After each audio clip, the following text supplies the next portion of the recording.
Така, както казахме, ще разгледаме някои от елементите, инструменти, за които няма да остане време, но ще ги нахвърляме като основи. Естествено, който иска, ще си ги гледа по-детално. Едното нещо е шела, който по своята същност е покрив и е добре да го ползвате като а, за покриване на някакви по-интересни, по-сложни форми, от гледна точка, че в него може да слагате покривни прозорци и може да му се пипат параметрите. Разбира се, може и с Morph да правите по-сложни геометрии, но ви препоръчвам Shell.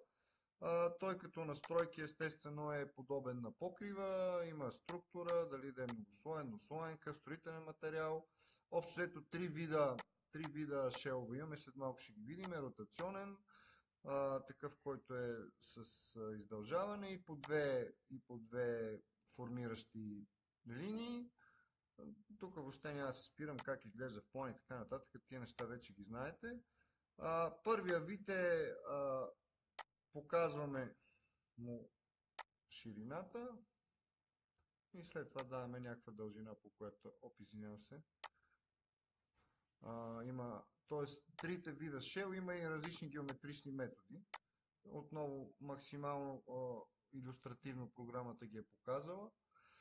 Да кажем, да започнем с ротационния. Ротационният е най-елементарен, правим някакъв радиус и описваме дали ще е пълна окръжност, да не е пълна, да е по-малка. И се получава това покритие, като на него интересното му е, че като го изберете, има референтна линия. Ето тази референтна линия, която можете да я модифицирате. И в момента, който я направим, става като конус, може да добавяме точки по тази референтна линия, можем да ги, естествено, да ги извиваме. И по този начин се получава интересно покритие. Разбира се, можем да го завъртим и изцяло да се завърши. Чекайте, че тук нещо оцелих. Тоест на колко градус от това зависи. И интересното е, че може да пипаме тази референтна линия. Както как сега в него, на теория може да слагаме покривни прозорци. Точно в тази геометрия не знам доколко ще се получи. Малко огромна сме направили, че покривното прозорче горкото едва се вижда. Ще направим по-огромно него.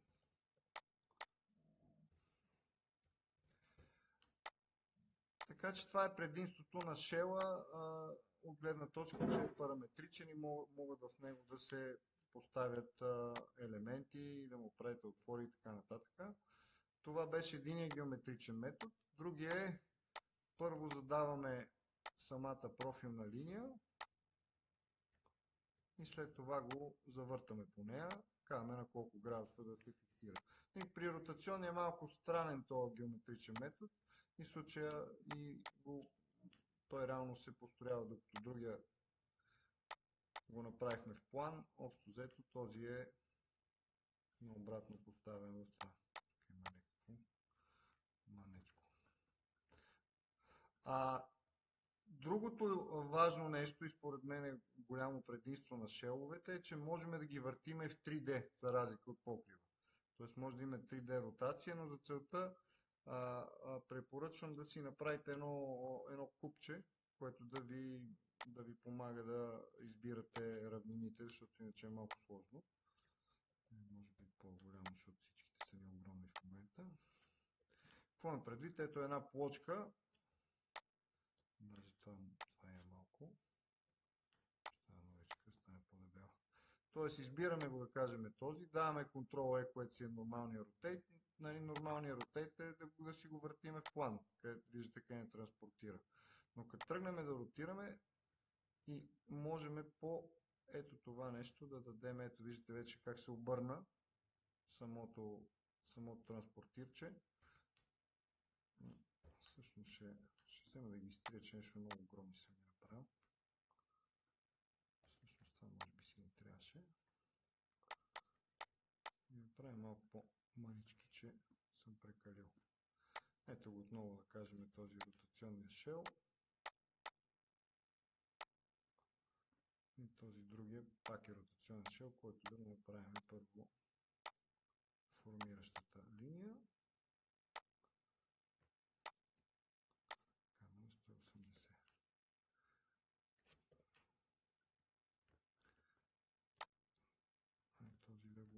Сега изглежда малко странно.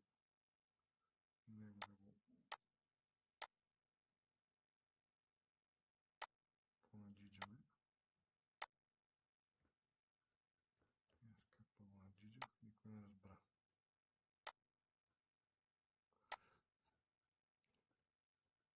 Тоест избираме го това, сега искаме да го заратиме 3D. Контрола и виждате тук как можем десен бутон, Editing Pick a Plane и да избереме равнина, по която да го въртим. В случай избрах това от кучето и виждате как се завъртя веднага и можем да го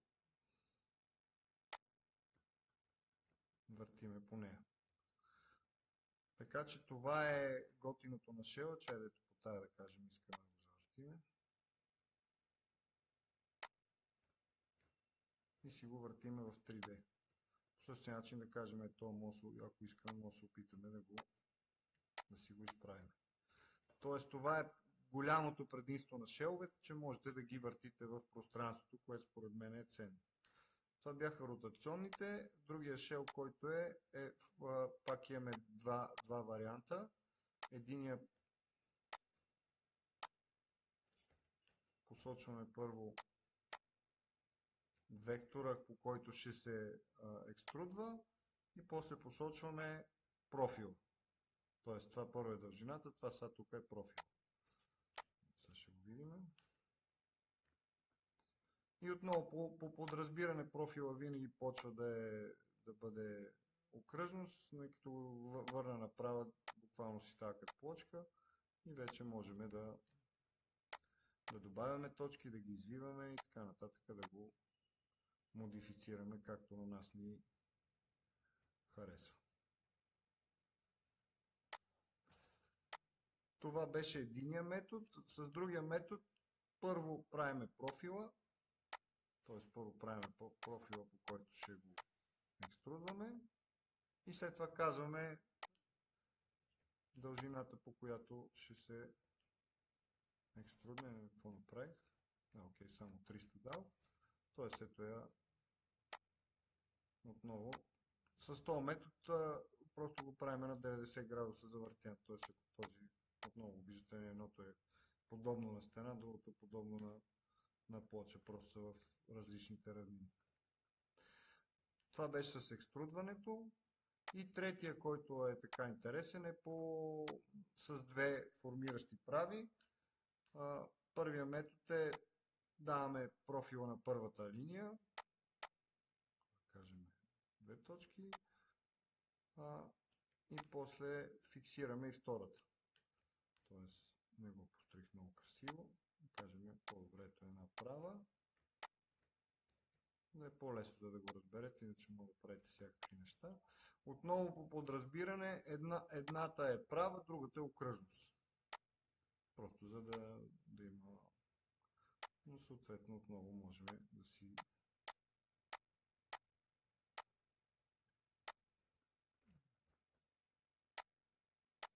Вече с две формообразуващи може да...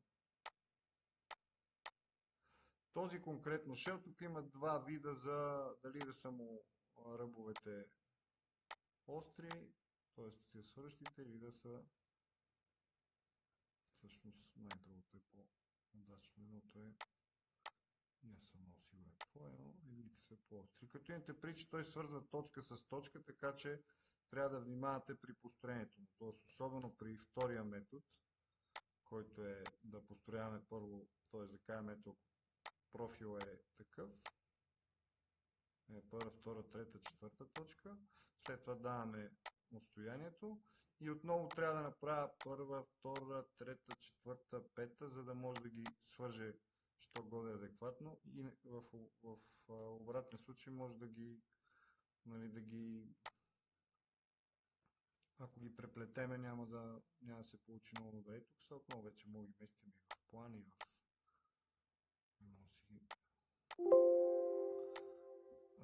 ето в момента, който нещо прекалих, защото тази точка отиде много насам.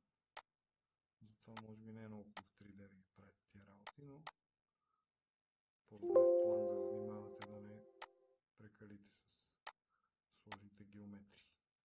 Реално погледнато, то ги прави едно на друго, т.е. Ако може да дадем още един пример, правим я тая едната, казваме височината, айде малко повече, 20 000 и след това реално може да повторим първа, втора, трета, т.е. да в случай ги направих абсолютно идентични една върху друга. Като то в момента ви прилича на стена, но с тази разлика, че може да пипате референтните линии горе и долу и съответно да стават, нали, интересни различни неща, които мога да ползвате, освен за покритие и за примерно някаква по-интересна ограждаща стена или така нататък с по-интересна форма. Виждате, че доста възможности ви дава този shell. Така, следващия елемент, който считам, че ще ви е полезен, много от вас вече и го ползват вероятно, е окачената фасада.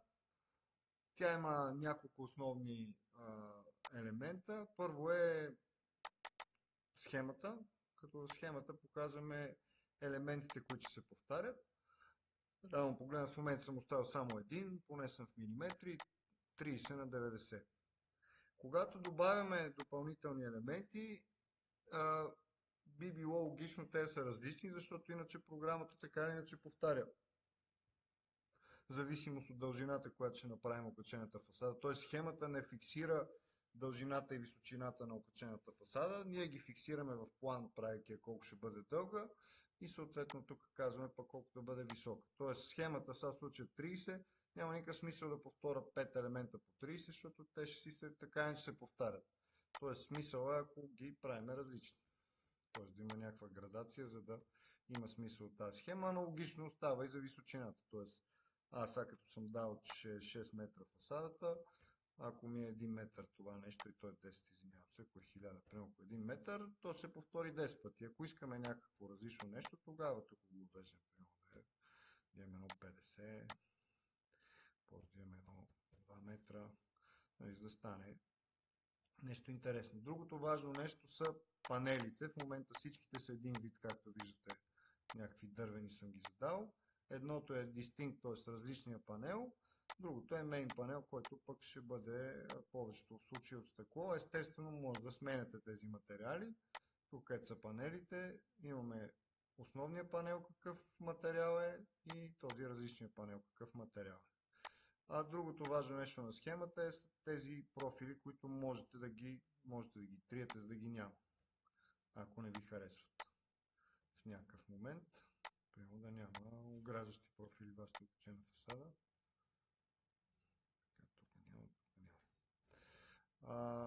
Разбира се, може би не е много разумно това, затова ще може да стъпка назад, само че вече след като съм ги изтрил, да, просто панела да няма, или тук трябва да си има boundary панел. Веднъж като сте ги изтрили, можете да ги връщате от тук от списъка.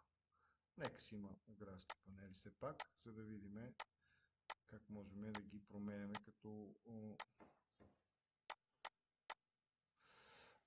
като настройки. Ето ги панелите, имаме, ако има ъглова окачена фасада, т.е. препоръчвам, когато имате на ъгъл, не да направите две отделни, а да ги направите заедно, защото тогава тя си е свързана и точно ъгъла ще си се свърже добре. Имаме различни видове как да бъде този ъглов профил, съответно с настройки. Този boundary, който до сега разгледахме, също има варианти какъв да бъде, дали да бъде такъв с държач или просто да е нормален профил. Аз съм го оставил нормален да е най-елементарен, но може с всякакви видове профили има. И вече отново програмата ни ги повдига илюстративно с зелен цвят, че това е граничния, това са тези, които са вертикалните разделителни, това са хоризонталните разделителни. Отново те си имат някакви размери и съответно имат и на материал на тези профили, как да изглеждат в 2D, как да изглеждат в 3D. Панелите вече ги споменахме, основни и различни, могат да им се сменят материалите. Тук вече има екстри, могат да слагате такива държачи за стъкло, могат да слагате аксесуари, които са слънцезащитни и така нататък, но това сега няма да се спирам вече. Вие ако имате желание и тръгнете да работите с този елемент, имате конкретни въпроси и конкретни задачи, ще ги решаваме. Така че след като сме го настроили, естествено има в какъв слой да бъде, даваме OK. Геометричните методи за укачената фасада са подобни на стената. Тя е линейен елемент, т.е. има една референтна линия, по която се разполага. Между другото, това трябваше да покажем. Да е тук височината, на колко да е от домашния етаж, колко да е номиналната дебелина на тази фасада. Можем да я направим наклонена или вертикална. И тук има отстояние до центъра на панела от тази референтна линия. Вече като я построим, ще видите, че може да я обръщаме спрямо референтна линия, не като примерно 25, половината на дебелината да е по средата. Как се появява в план, в разрез, тия неща вече са ви ясни. Така че геометричните методи или отсечка, или полигон, ако ще правим дъговидна, съответно център и радиус 3 точки. И това последно ще го видите, дава ви възможност, това е готино, да правите окачена фасада в план, т.е. да е хоризонтална, да е като горно осветление, например, нещо такова. Нека да направим една, както казахме, ъгла. Пак препоръчвам, когато имате ъгъл, да я направите наведнъж, т.е. ето по този начин. И тя да си ето ъгловия профил. В момента профилите от това си едно е вътрешен ръб. Както казахме, когато е построена, можем да направим флип. И в този момент тя вече ще стане пък на някакъв външен ръб. Сега естествено тук не се събра по най-готиния начин. Дали ако разтегнем нещо ще помогне. Здрасти. Окей, този елемент след това ще видим как можем пък да го моделираме. В 3D виждаме тази окачена фасада. Ето, това е с схемата, която ние направихме. Общо сме оставили само един мейн панел, което може би не е най-удачно. Връщаме се на схемата, казваме и това да бъде мейн панел. Примерно това да бъде мейн панел. И веднага това нещо се актуализира в нашата окачена фасада. Или не се актуализира, що не се актуализира.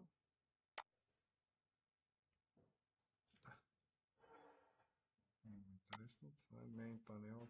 Какво сме му дали? Тук нещо ни...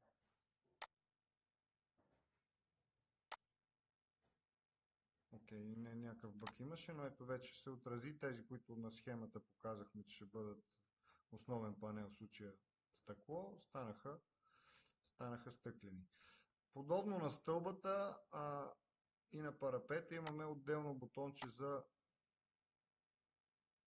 редакция само конкретно на окачената фасада, като как работи то, в десния ъгъл горе имаме, в левия, извинявам се, какво да се вижда, т.е. в момент може да изключим всичко, да виждаме само схемата, да виждаме само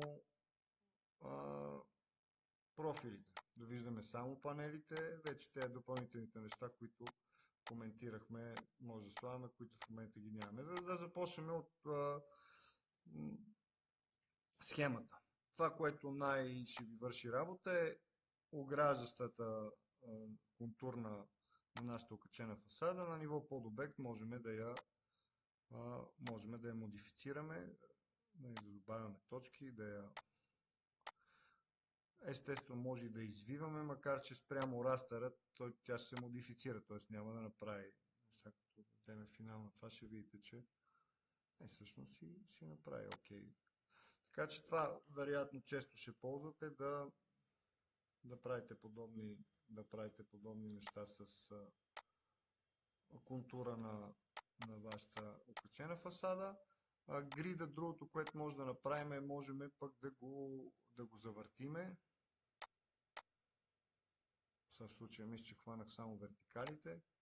Вертикалите можем да ги завъртиме, за да получим по-интересни панели в една от посоките. Би трябвало да може да завъртим и в другата посока.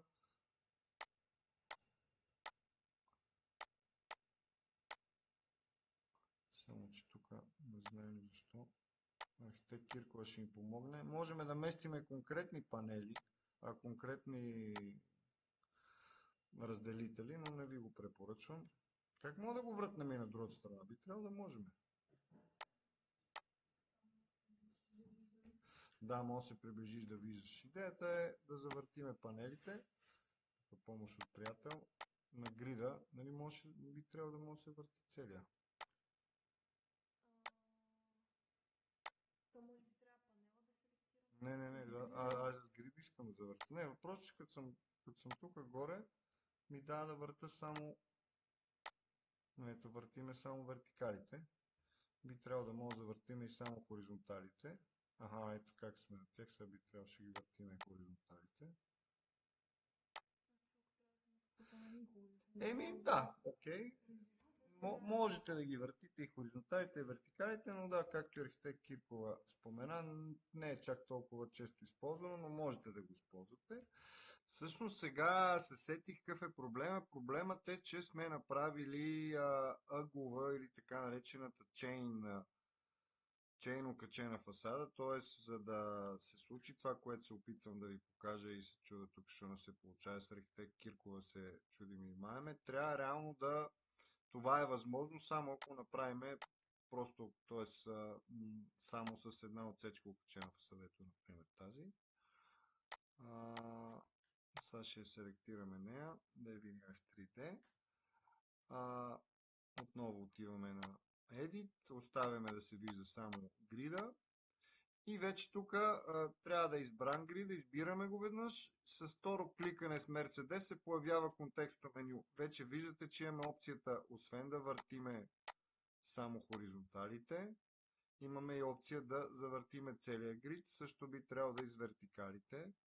Т.е. къде на вертикалите да можем да ги завъртиме само пък тях. Спрямо хоризонталите. Сега да направим някаква съвсем изчанчена фасада. Малко му разказахме играта. Всъщност тук не съм много сигурен какво завъртях. Май завъртях по-скоро, не завъртях целият грид, значи може би трябва вътрешно такова да избереме. И сега да се опитаме да го завъртиме него.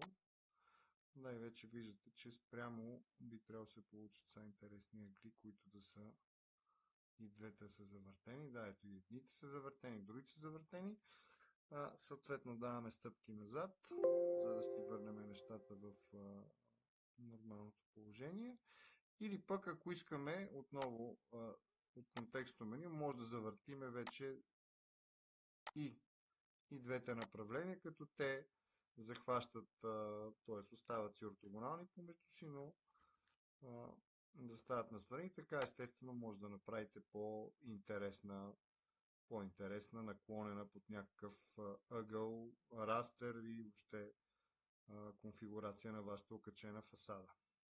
Така всъщност вече да си се върнем към предишната фасада, която разглеждахме. Ето е нея. Си зумнем както действахме. И да продължим с другите опции, които можете да ползвате и е добре да разгледаме за окачената фасада. Другото важно нещо е при окачените фасади, че можете да, например, искате да обедините някакви елементи. Да кажем, ето тези двата. Отиваме отново с този бутон Edit. Отиваме на панелите, т.е. които са между тях профилите. В момента, в който изтриеме делителите, виждате програмата почва да обединява съседни клетки. Да кажем, тук искаме да формираме някаква врата.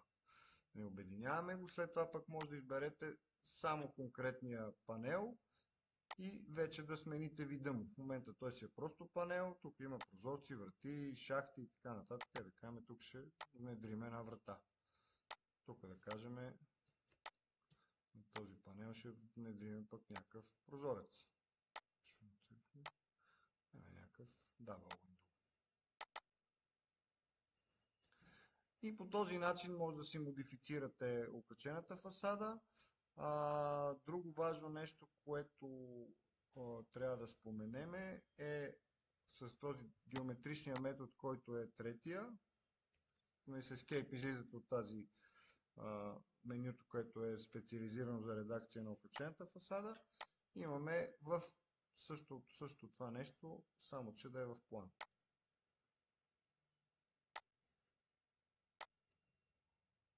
Тоест, реално погледнато, може да го ползвате за горни осветления или за някакви други неща. Остана. Справихме ли се?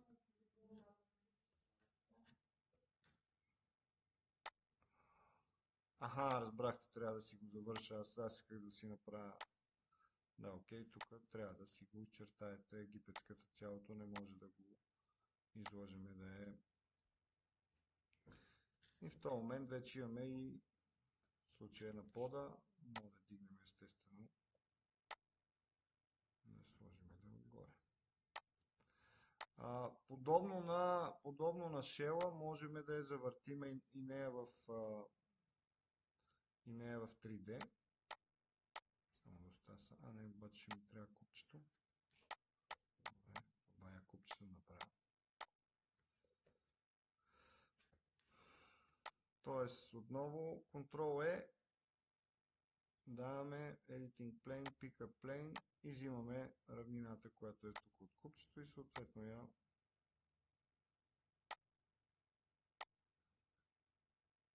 правим наклонена. Абсолютно всичките неща, които важаха за предишната окачена фасада, възят и тук, нали, да обединяваме панели, да сменяме панели и така нататък.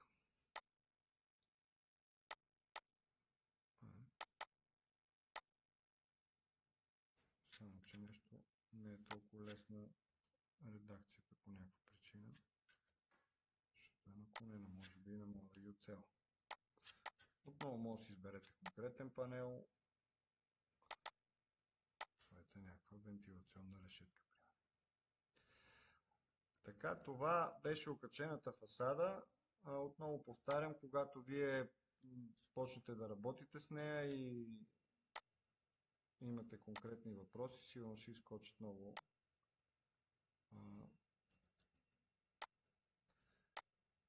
варианти. Сега тук, понеже не бях изгледал от нейната редакция, стоеше само тя.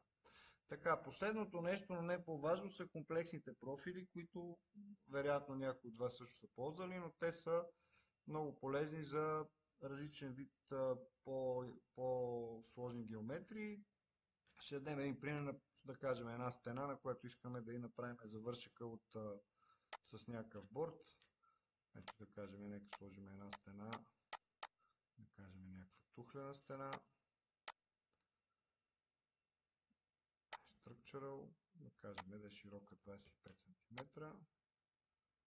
Ще мине в някакъв по-нормален мащаб. И да си направим една къщичка с тази стена. И отгоре като борд искаме да завършим с някаква метална шапка. Откъде са достъпни комплексните профили? Options, Complex Profiles, Profile Manager. Разбира се, има много готови профили, които са най-вече за метални елементи, разбира се, двойните гради и всякакви други. Имаме тук парапети, ръкохватки на парапети и така нататък. Идеята е, естествено, ние да си направим нов. Може да е копия на някой от съществуващите, най-добре да е изцяло нов. Ще го кръстиме Big End, примерно. Отваря се диалоговия прозорец, който има по подразбиране една штриховка. Махаме, за да почнем на чисто. Как работят комплексните профили? Прави впечатление, че всичките инструменти 3D, които основно ползвахме, не са активни, както и за разрези, фасади и така нататък. Активни са единствено в раздела с двумерните примитиви, това, което сте разглеждали миналия семестър. Важно нещо да запомните е, че за да работи този комплексен профил, ви трябва штриховка. Само линии не стават. Линиите, естествено, може да ги ползвате помощно, но те не играят. Тоест, да сложим сега грубо, да кажем по Хикс 250, по Y 250, някъде едно квадратче. Ето, това е тая нашата стена. Прави впечатление, че тук штриховките не са просто штриховки, а са реално строителните материали. Тоест, отново с тези двете символчета, едното какво ще е в 3D, едно, което ще е в разрез. В случай тук ползваме тази носещата тухла, да е същото, което сме направили и на стената. И сега да кажем, искаме да й направим една метално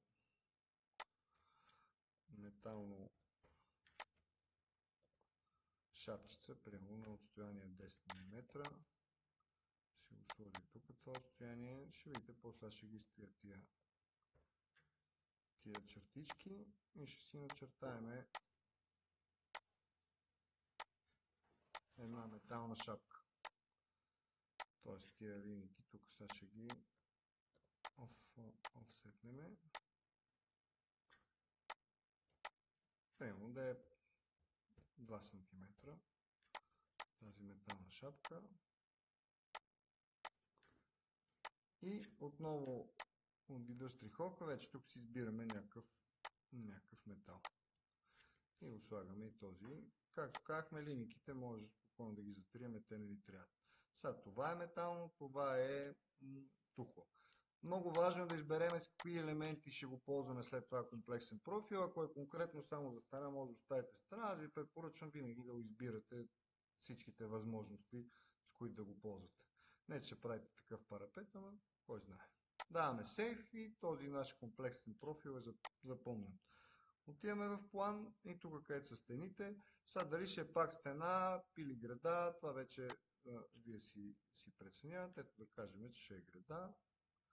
За да не я бъркаме, даваме комплексни профили и си го избираме този брикенд, който го направихме. Ето виждате го вече в 3D как изглежда тукличка и една метална шапка. И сега да видим обаче къде ще се... Значи аз може би съм минал в сантиметри, така ли? Или това просто е много малко. Това стена.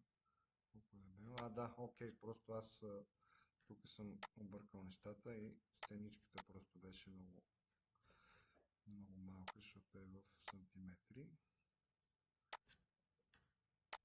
250. И да направим някаква къща малко по-голяма. Така, и вече си взимаме този комплексен профил.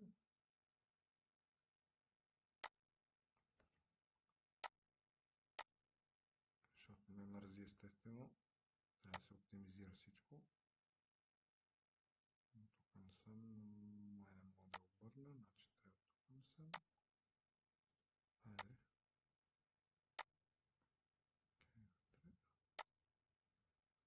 Така и поставихме тази града с комплексния профил, да видим какво постигнахме. Първото височина, кое къде е застанало.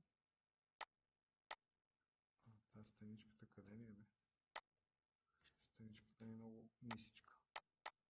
Да е малко по-височка. И градите да си ги сложим отгоре.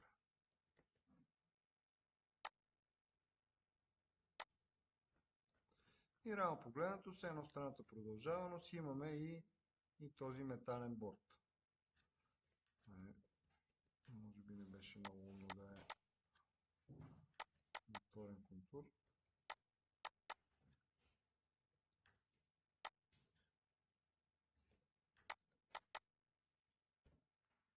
За да видим всъщност какво сме направили. Ето го, нали, този комплексен профил, който е с тън, но понеже един и същи строителен материал, те се сливат и изглеждат по един и същи начин и сме си направили завършен. Сега в един момент вие отивате на корекции и се оказва, че трябва тази шапка не изглежда добре така, примерно да я върнем тук с 10 мм, да бъде по-изтичка. Например, правим корекцията, записваме си комплексния профил и веднага това нещо се отразява на там, където сме го използвали естествено. Така че това с комплексните профили е много удобно. Разбира се, може и много по-сложни неща да правите. Има много модификатори, които ви позволяват и като навлезете можете доста работи да използвате. Друго важно нещо е, че в момента това цялото е метално. Ако тръгнем да го на ниво подобект, освен стандартните неща, примерно да го направим наклонен, имаме едно допълнително нещо, което може да препокрие материала, т.е. най-отгоре да го бодисаме жълто, този пък кръг да го направим син, това пък да го направим, т.е. да презапишеме както при другите елементи материала и сега ще видите, че ще ни стане малко Пит Мондриан, нашия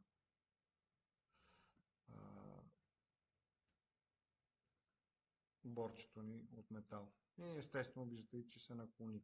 Важно нещо е да обърнем внимание, че има значение координатното начало, т.е. ето това нещо. Ако цялото това нещо в момента го обърнем, т.е. тази точка тук началото е важна, защото ако го обърнем, ще видите сега, че целият ни борд ще се ротира спрямо това нещо. Така че трябва да внимавате, когато правите вашите профили с ето това начало, то определя референтната линия на елементите, с които го ползвате. Така че грубо беше това от мене и сега вече ще отговаряме на някакви ваши въпроси конкретни по вашите курсови задачи, домашни работи или каквото искате да питате.